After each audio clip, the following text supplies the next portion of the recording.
New York is the birthplace of pizza in America, as most people know it.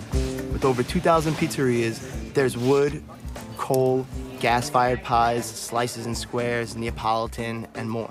Pizza culture here is so strong, you could even take a tour to learn about the history of this seemingly basic food.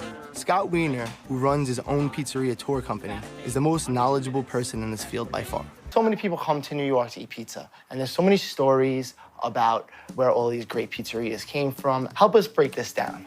When people come to New York, they totally understand that the city has a special relationship with pizza. There's a deeper story that I know when I first found out that there was such a thing as like a place that calls itself the first pizzeria in America, my mind was blown. I was like, there's history? Yeah, like how is that pizza? Documented? How cool is that this food has a history?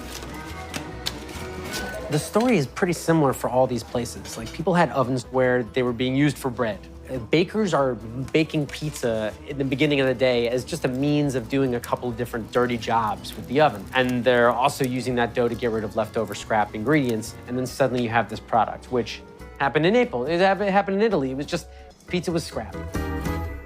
What I think a lot of people that are really into New York pizza culture sort of understand, and that is that Lombardi's is the first pizzeria in America, and then there's sort of this New York pizza family tree that branches off from Lombardi's and is responsible for some of the greatest pizzerias in New York. Is that true? Maybe. Okay, here's the most accurate way I can explain the entire family tree. Okay. Lombardi's opens in 1905.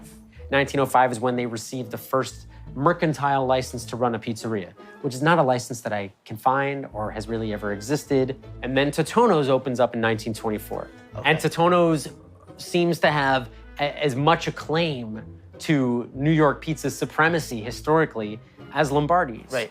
Now, there's some controversy because some people say that, oh, well, he was the pizza maker and Lombardi was just the businessman. We also don't know. Maybe there was another place that opened and then closed and nobody got a picture of it. The answer to my question is kind of confusing because there are so many people that have claimed to work at Lombardi's without actual concrete evidence.